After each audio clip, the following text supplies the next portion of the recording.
In this lesson, we'll look at different ways to display the contents of files and how to use the Nano editor. You can use the cat command to display the entire contents of a file. The more command will allow you to browse through a file or page through a file. The less command is like more, except it has more features. Less is more. When using the commands more or less, use the spacebar to advance to the next page. Use the enter key to advance one line, and type Q to quit viewing the file. The commands are based on the VI editor, which we'll be covering later in this lesson. By default, head and tail only display 10 lines. So if you wanted to see the last 15 lines of a file, for example, you could use tail space dash 15 space the file name. The cat command can be a fine way to view files that have static content. However, if you're trying to keep up with changes that are being made to a file in real time, cat's not your choice. You should use tail space dash F followed by the file name. You would use this to look at files that change often, for example, log files. You may want to start a program and look at the program's log file to see exactly what it's doing. Again, in this case, use tail space dash F and the file you want to follow. Let's look at this file with a cat command. If we run head against that file, we will see the top 10 lines of that file.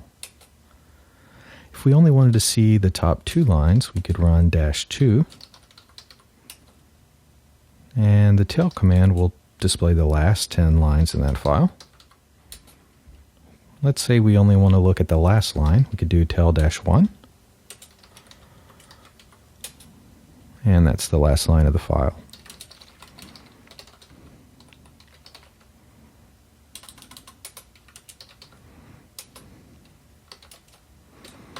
Let's run more against this file here. We can see some information. It's the first page of the file. If we want to get to the next page, just hit the spacebar. Spacebar again for another page. If you want to go down just one line, hit the enter key. It's one line, another line, another line.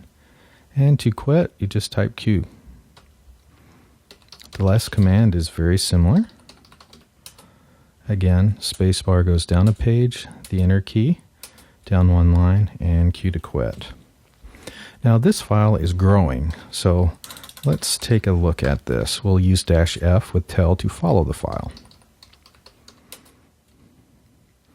And as you can see, the file is being written to and the screen gets updated with that information as the file grows.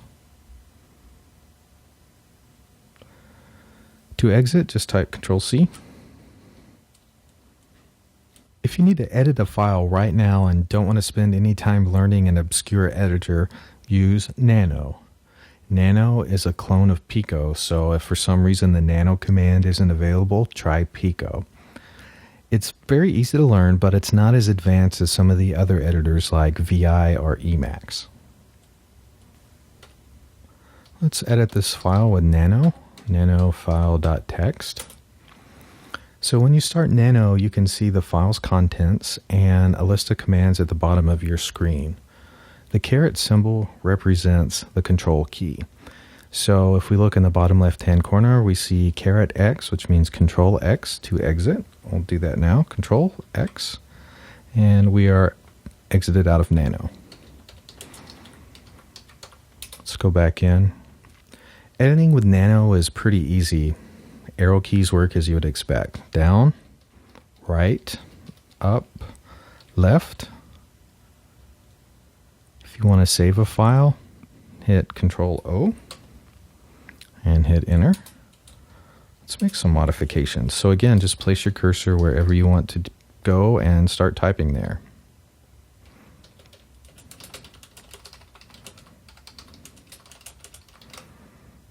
And Control X to exit, and it says, do you want to save your changes or not?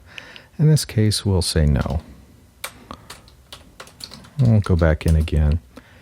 And another important thing to point out is Control G to get help, and this will show you more information about how to use Nano.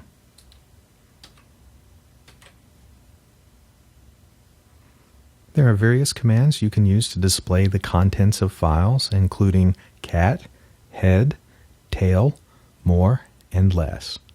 The Nano editor may not be extremely powerful, but it is easy to use and you can learn it in a very short amount of time.